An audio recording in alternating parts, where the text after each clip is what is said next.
Dimanche dernier, le pasteur Sommer a posé cette question: qui est le Saint-Esprit? Et elle a posé des bases techniques mais nécessaires et indispensables, notamment en développant ce qu'est la Trinité, Dieu le Père, Dieu le Fils et Dieu le Saint-Esprit. Chacun son rôle, chacun son ministère, mais c'est quand même trois en un, c'est Dieu à chaque fois.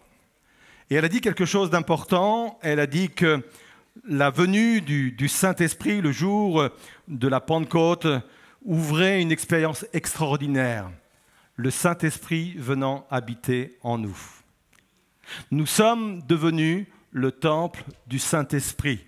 Et le but, suite à cela, c'est que le Saint-Esprit prenne de plus en plus de place en nous et que nous soyons, on va le dire comme cela, remplis du Saint-Esprit. Maintenant, je vais oser une question. Et la question est vraiment la suivante. Quelle est la preuve évidente que je suis rempli du Saint-Esprit? Restez quelques instants avec moi. C'est juste un enfant qui pleure. Vous avez pleuré étant bébé. Vous avez continué à pleurer après. Vous savez, avec les bébés, je fais une parenthèse.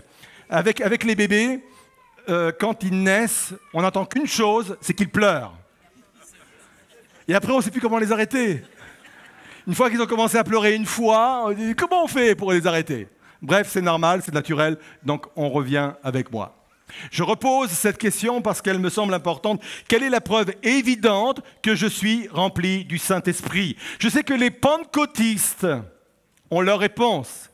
Pasteur, la preuve évidente que je suis rempli du Saint-Esprit, c'est le parler en langue.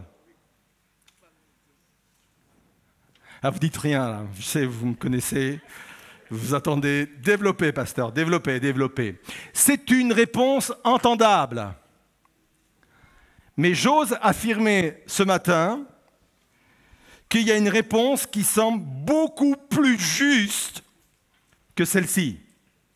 Oui, je sais, peut-être que certains vont me dire, pasteur, il faut réviser votre théologie pentecôtiste, votre doctrine pentecôtiste, parce que vous semblez revenir sur des choses qu'on nous a enseignées pendant des années. J'aimerais vous dire qu'il y a une autre preuve beaucoup plus évidente que nous sommes remplis du Saint-Esprit que le parler en langue. Je vais parler qu'à partir du moment où le Saint-Esprit nous remplit, ce qui semble évident que cette expérience a eu lieu, c'est qu'il transforme mon caractère.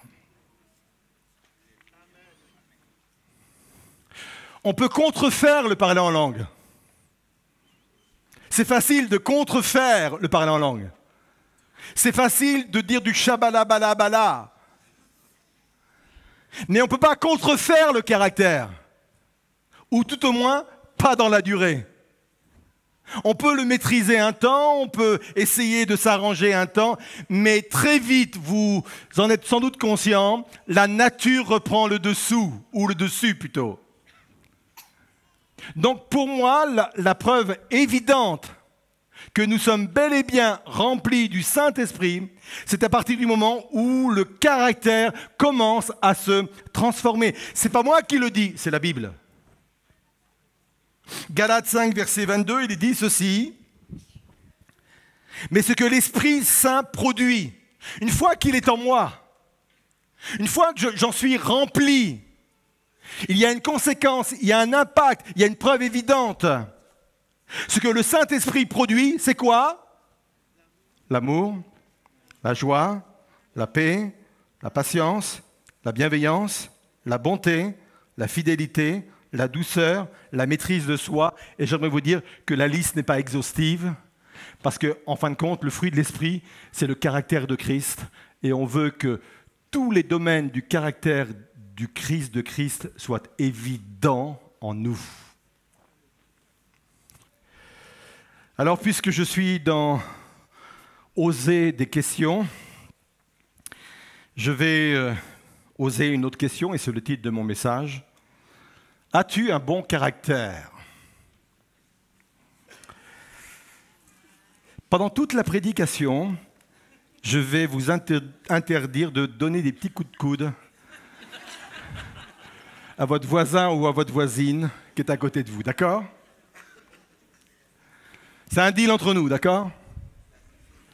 Donc je repose ma question. As-tu un bon caractère? Qu'en disent les gens qui vivent dans la même maison que toi? Qu'en disent tes collègues de travail? Qu'en disent les personnes qui étudient avec toi? As-tu un bon caractère? Vous voulez qu'on en discute? On y va. Tout d'abord, on va se poser cette question, c'est quoi avoir un bon caractère? Première réponse, avoir bon caractère, ce n'est pas être sans caractère. Dieu aime les gens de caractère. Dieu aime, un amen. Dieu aime des hommes qui savent, des personnes, qui savent s'affirmer, qui défendent leurs idées, qui défendent leurs choix, qui ne se laissent pas influencer. Dieu non seulement aime ce type de personnes et de caractère, mais Dieu se sert de telles personnes. Quelques exemples dans la Bible. Un gars comme Daniel. Il est déporté de son pays à l'âge de 17, 18 ans, on pense qu'il avait cet âge. Il est transporté dans un pays qui n'a pas sa culture, qui n'a pas la même religion. Et lui, le gars, il a vraiment un caractère parce qu'il ose s'affirmer, il ose dire « Je ne veux pas me compromettre avec votre façon de faire, je ne veux pas me compromettre avec vos dieux, je ne veux pas me compromettre avec vos pratiques, je veux me garder pur pour mon Dieu. » Et il tient ferme. C'est un homme de caractère. Et parce que c'est un homme de caractère, Dieu va l'utiliser. Plus tard, il va avoir des fonctions très importantes dans le royaume de Babylone. Et à un moment donné, il y a quelqu'un qui est jaloux et va faire donner un décret qu'il est interdit d'adorer un autre Dieu que le Dieu du roi de Babylone. Mais lui, il sert l'Éternel. Et je veux le dire à ma façon, il va dire à tous ces gens, à toutes ces autorités, parlez toujours. Moi, je continuerai à louer mon Dieu. C'est un homme de caractère. Puisque c'est la fête des mamans, Déborah, sacré caractère. Mais un bon caractère. Dans une période où les hommes étaient absents. Il y avait besoin de relever le pays, il y avait besoin de remporter de belles victoires contre l'ennemi au sein du pays. Et les hommes, ils n'étaient pas présents. Et la Bible nous dit que Déborah s'est levée. Elle a demandé, mais il n'y a pas des hommes qui veulent venir avec moi? Et puis il y en a un qui a dit, oui, mais passe en premier. Ah. Une femme de caractère. Que dire de Paul? Je pourrais développer sur le caractère de Paul. Que dire même de Jésus? Pour affronter les religieux, il fallait du caractère. Pour affronter la trahison, il fallait du caractère. Pour affronter la croix, aller à Jérusalem, affronter le procès qui l'attendait et la condamnation qui l'attendait, il fallait du caractère. Et pourtant, il est dit que Jésus était doux et humble de cœur. Donc, avoir bon caractère, ce n'est pas être sans caractère. Mais je pense, écoutez bien ceci, que l'on se trompe sur notre définition de ce qu'est avoir du caractère. Bien souvent, on pense qu'avoir du caractère, c'est avoir un mauvais caractère. Je vais mettre devant vous cette citation. Elle pique un peu, je suis désolé. Âme sensible, s'abstenir. Cette citation dit ceci. Certains pensent qu'il suffit d'avoir mauvais caractère pour avoir du caractère, comme s'il suffisait, excusez-moi du reste, d'avoir mauvaise haleine pour avoir du souffle. Je sais qu'elle pique un peu, mais je trouve qu'elle parle. Et généralement, on réagit comme cela. Il y a des personnes dans nos entourages qui sont parfois imbuvables. Encore une fois, pas de petits coups, hein, d'accord? Elles sont imbuvables, elles sortent régulièrement de leur gond et on dit « Waouh, c'est une forte personnalité ». Quelqu'un qui a « Waouh, quel caractère !» C'est l'inverse en fin de compte. Ils n'ont pas de caractère. Parce que le caractère, c'est vraiment autre chose. C'est quoi avoir du caractère ou avoir un bon caractère. Je vais donner cette définition et ça va remettre tout ça dans l'ordre. Avoir du caractère, c'est avoir la faculté, pour ne pas dire la force ou la puissance, de choisir, justement, de choisir les bonnes attitudes face aux événements de la vie. C'est l'ensemble de mes réactions, de mes comportements face à des situations extérieures.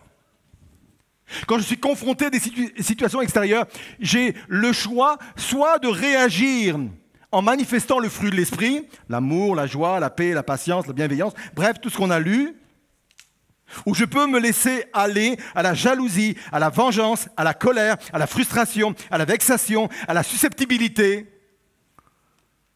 Et là, j'exerce du caractère, mais j'exerce un mauvais caractère. J'ai toujours la possibilité de dire, je vais réagir comment face à ça? Avec un bon caractère ou un mauvais caractère? Vous êtes toujours là?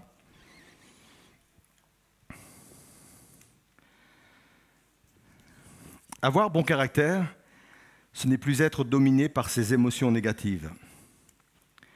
La Bible dit « Je suis esclave de ce qui a triomphé de moi ». Je crois franchement et fortement qu'on peut être esclave d'un caractère. Mais il y a la bonne nouvelle, c'est la bonne nouvelle de l'Évangile. C'est William James, qui est un psychologue et philosophe américain, qui a déclaré ça il y a plus de 100 ans. Et c'était étrange qu'il découvre ça à ce moment-là. Je pense que c'était évident pour tout le monde. Mais bref, il a écrit ceci. « La plus grande découverte de notre génération est que les êtres humains peuvent changer le déroulement de leur vie en changeant leur attitude et leur état d'esprit. » Bref, en changeant notre caractère. C'est ça la bonne nouvelle, c'est que je peux changer mon attitude, je peux changer mon caractère. Ne vivons pas notre caractère comme une fatalité, mais visons la transformation parce que, encore une fois, c'est le but du Saint-Esprit. C'est le but, un des buts que le Saint-Esprit a en venant habiter en nous et nous remplir entièrement. C'est de venir impacter nos caractères et nos attitudes devant Dieu. Alors on va se poser cette question, pourquoi est-il important d'avoir un bon caractère? Écoutez bien ceci, vous pouvez le noter, je pense que c'est quelque chose de très important. Mon caractère détermine ma destinée. Mon caractère est un pont entre moi et les projets de Dieu. Et écoutez bien ceci, tu n'iras jamais plus loin que ton caractère ne te le permet. Jamais.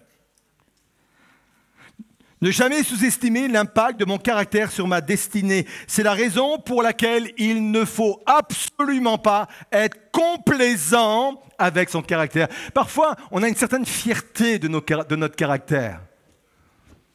Waouh! Moi, j'ai le caractère de ma mère. Moi, j'ai le caractère de mon père. Et on le brandit un peu comme un totem d'immunité. C'est pas de ma faute. Moi, c'est pas à moi qu'il faut s'en prendre. Moi, vous savez, les chiens ne font pas des chats. Moi, je suis un potier, moi, tu vois. Vous voyez un peu une certaine fierté quand même de nos caractères. Moi, je pense que nous devrions parfois pleurer sur nos caractères. Je pense que parfois, nous devrions ne pas être trop fiers de nos caractères parce que mon caractère détermine ma destinée. Il y a des personnes dans la Bible qui ont été disqualifiées pour des défauts de caractère.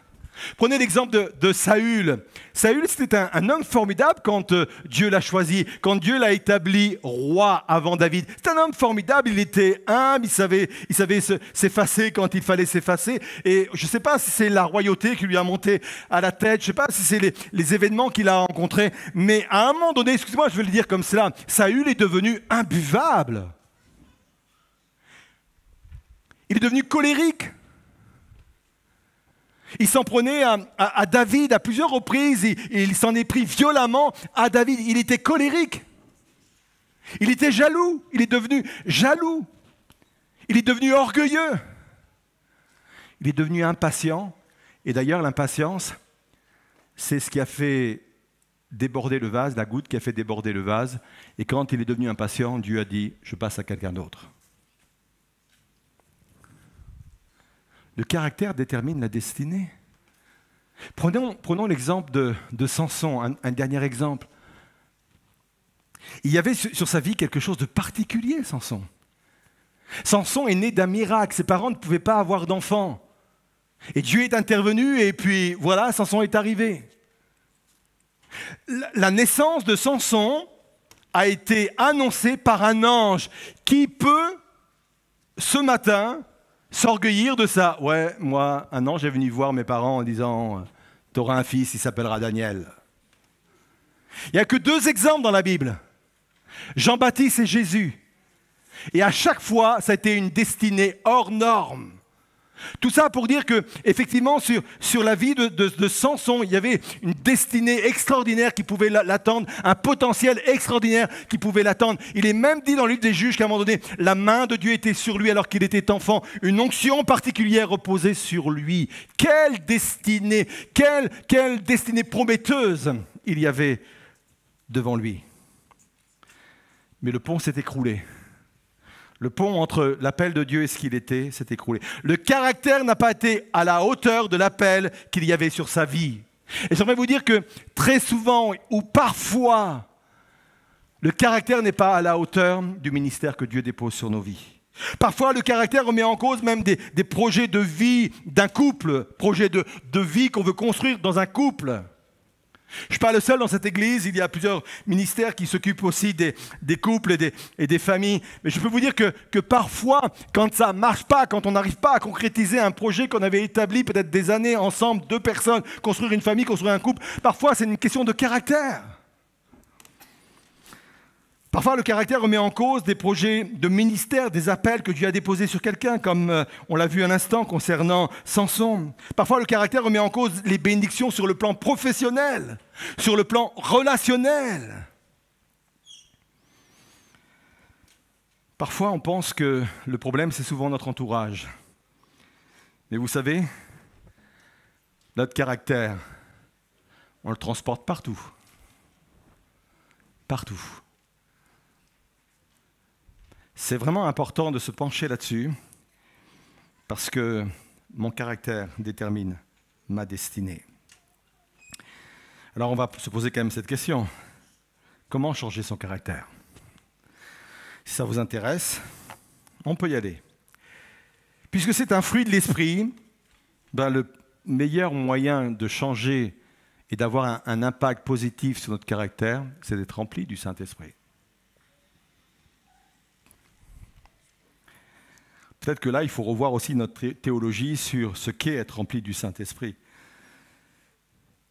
Être rempli du Saint-Esprit, ce n'est pas forcément quelque chose de sensationnel, où je commence à bouger de partout, à trembler de partout, et ça me picote de partout, et il y a des choses qui montent. Vous voyez un peu?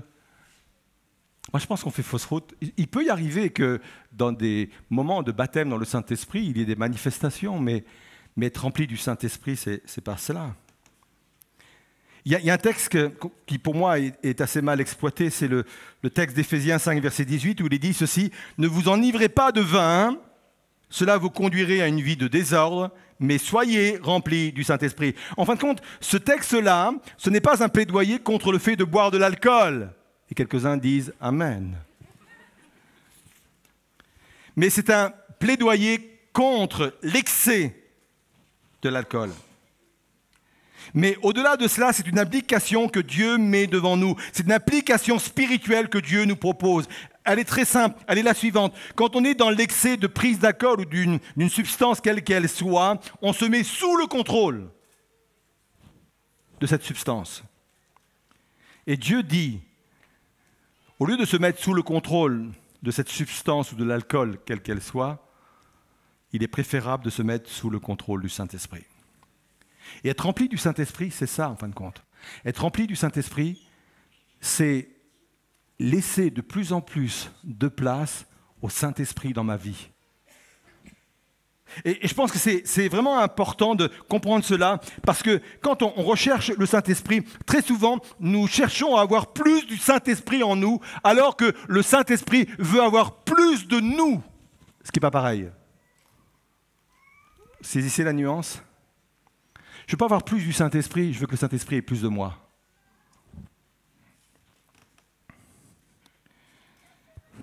Être rempli du Saint-Esprit, c'est accepter de se mettre sous son contrôle. C'est-à-dire être rempli de sa volonté. Seigneur, que ma volonté soit davantage sous ton contrôle. Non pas à faire ma volonté, mais la tienne, Seigneur Jésus. Être rempli du Saint-Esprit, c'est être rempli de ta connaissance, Seigneur. Je veux vraiment être impacté, être sous le contrôle de ta connaissance, parce que c'est ta connaissance qui va m'affranchir, et c'est ta connaissance qui va même m'affranchir de ces mauvais traits de caractère. Être rempli du Saint-Esprit, c'est être rempli de la pureté, de la sainteté, parce que l'Esprit s'appelle l'Esprit Saint. Et plus je vais avoir cette soif d'être comme lui, d'être pur comme lui, plus le Saint-Esprit va me remplir. C'est ça, être rempli du Saint-Esprit. Il faut qu'il ait plus de moi avant que j'ai plus de lui. Je vais être rempli du Saint-Esprit. Et c'est quand je vais laisser plus de place au Saint-Esprit dans ma vie, c'est là où le fruit naturellement va se manifester. Je n'aurai pas forcément à combattre, mais à laisser le Saint-Esprit se mettre naturellement en œuvre pour produire le fruit au-dedans de moi. Deuxième réponse à cette question, comment changer son caractère. Même s'il est vrai que le Saint-Esprit fait son œuvre, le royaume de Dieu favorise toujours la foi participative. J'aime cette notion de conjuguer l'œuvre du Saint-Esprit, l'œuvre de Dieu et aussi ma participation. De Pierre chapitre 1, verset 5, j'ai choisi la version français courante qui dit ceci. Pour cette raison même, faites tous vos efforts, j'insiste là-dessus, faites tous vos efforts pour ajouter à votre foi la bonne conduite. Une autre version dit un bon caractère.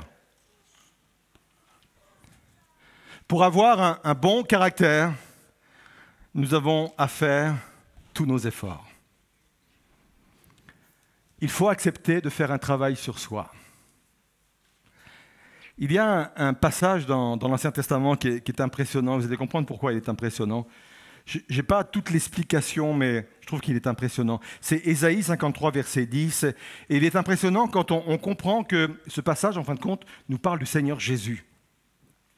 Il est dit ceci, chapitre 10, « Quand son âme aura offert le sacrifice expiatoire, il aura une postérité, il verra de longs jours, et l'œuvre de l'Éternel prospérera dans ses mains. » Il est dit, verset 11, « à cause du travail de son âme. Il jouira et se rassasiera par sa connaissance. Le juste, mon serviteur, justifiera beaucoup d'hommes, et lui-même se chargera de leur iniquité. » En fin de compte, quand il est question du travail de son âme, ça veut dire que Jésus lui-même, et c'est là que ça me dépasse, Jésus lui-même a dû faire un travail sur lui-même. On est d'accord, quand Jésus a quitté le ciel de gloire, il était parfait. Mais Jésus a dû travailler et faire un travail sur lui-même pour rester parfait. Il a remporté la victoire parce qu'il est resté parfait jusqu'au bout. La Bible nous dit qu'il a dû apprendre l'obéissance. Moi, ce sont des textes qui me dépassent. Mais la compréhension, c'est sans doute dans le fait que, oui, Dieu, ou Jésus, parfaitement Dieu, mais aussi parfaitement homme. Jésus a dû faire un travail sur son âme, a dû faire un travail sur lui-même pour conserver cette perfection qu'il avait en descendant du ciel. Et c'est parce qu'il a fait ce travail-là, et j'aime ce que la version d'Arbitre dit, il verra du fruit du travail de son âme. Quand je commence à vouloir faire un travail sur moi-même, la Bible dit d'une façon très claire, je vais commencer à voir le fruit de ce travail-là.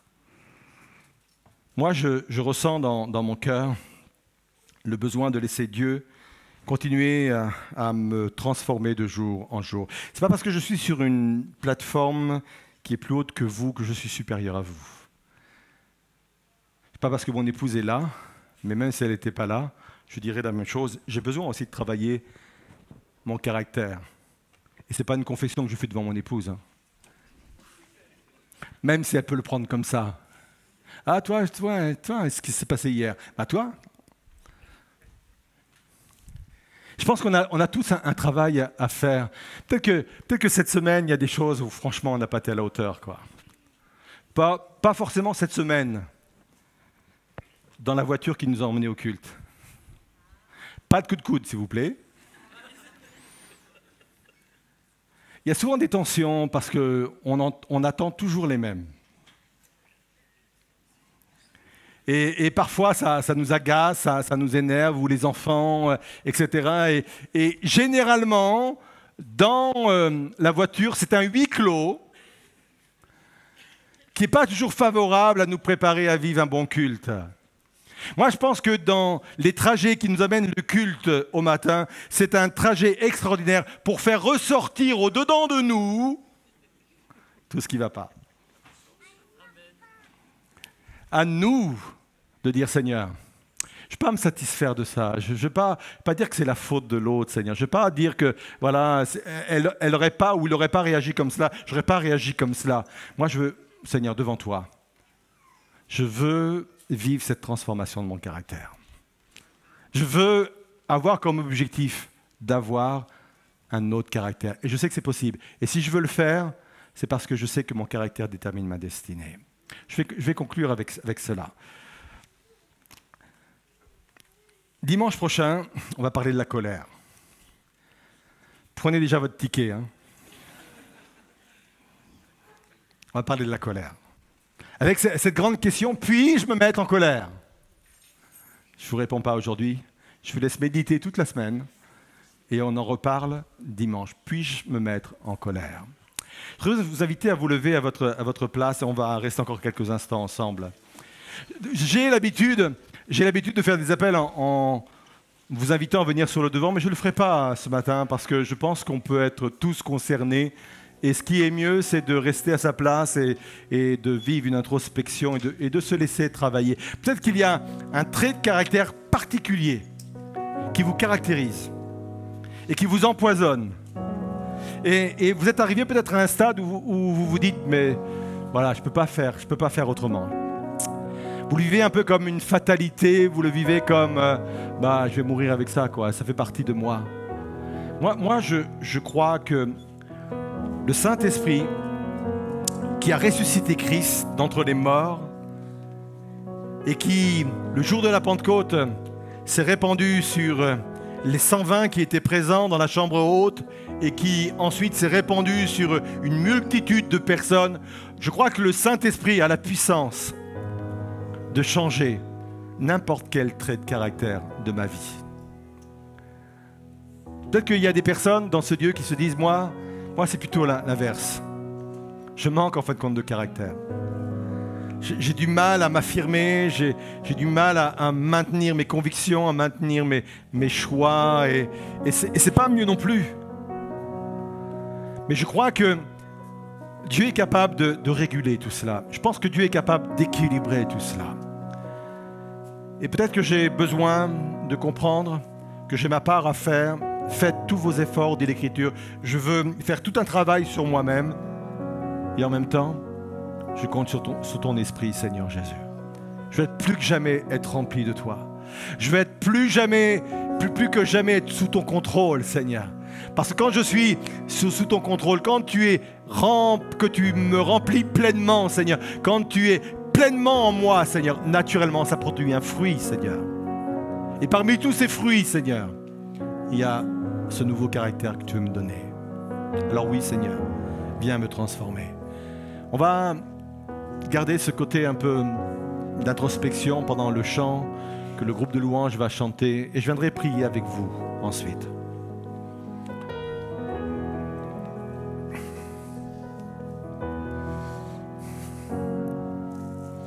J'invoquerai le Dieu de Jacob, celui dont l'amour dure à jamais. Je sais que sa promesse est éternelle. J'invoquerai le Dieu de Moïse, celui qui a déchiré la mer. À mon tour, j'ai besoin de cette œuvre en moi.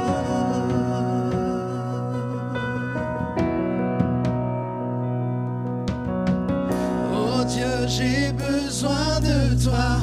Mon Dieu, viens, agis maintenant. Agis maintenant. Toi le roi. rocher éternel, ta fidélité me soutient. Sur toi je me tiens. Sur toi je me tiens, Seigneur. J'invoquerai le Dieu de Marie, dont la faveur repose sur les âmes. Je sais qu'à lui plus rien n'est impossible. J'invoquerai le Dieu de David, qui fit du berger un grand guerrier. Goliath n'est plus présent, mais j'ai mes propres géants. Oh Dieu, j'ai besoin de toi. Mon Dieu, viens, agis maintenant. Je t'invite, agis maintenant. Toi le rocher éternel, ta fidélité me soutient. Sur toi je me tiens. Oh Dieu, j'ai besoin de toi. Mon Dieu, viens, agis maintenant. Agis maintenant. C'est toi le rocher éternel, ta fidélité me soutient. Sur toi je me tiens. L'Éternel qui a fait de David un berger qui est devenu un guerrier. On pourrait développer cette partie-là parce que je pense que David était quelqu'un d'effacé dans son enfance.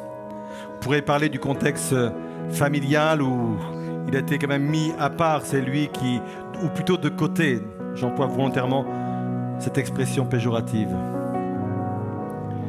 Et je ne suis pas sûr que David ait eu les bonnes conditions pour se construire, normalement. Avec un caractère qui devait être utile pour être roi plus tard.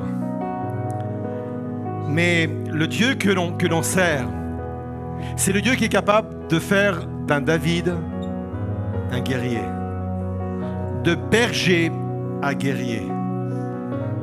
C'est pour cela que ce que je suis aujourd'hui ne détermine absolument pas ce que je serai demain. Parce qu'on sert le Dieu de la transformation. On sert le Dieu qui vient impacter régulièrement nos vies et nos cœurs. Et ce matin, je veux le laisser venir en moi. Je veux le laisser me remplir de sa présence, me remplir de son esprit. Je veux qu'il ait plus de moi. Et avec son aide, je veux faire aussi un travail sur moi-même. Peut-être que j'ai déjà repéré une de mes faiblesses. Peut-être que j'ai déjà repéré un de mes traits de caractère qui me nuit tant, dont je peux être esclave. Alors, je viens devant le Seigneur tel que je suis. Et je lui abandonne cela. Seigneur Jésus, viens au-devant de nous ce matin, Seigneur. Je ne veux pas que ce que je suis aujourd'hui me détermine ce que je serai demain. Mais je veux vivre vraiment cette transformation, Seigneur. Je ne veux pas que mon caractère m'empêche, ou un trait de mon caractère m'empêche, Seigneur Jésus, d'entrer pleinement dans ma destinée. Je ne veux pas que ça vienne faire obstacle à ce que tu as prévu pour moi.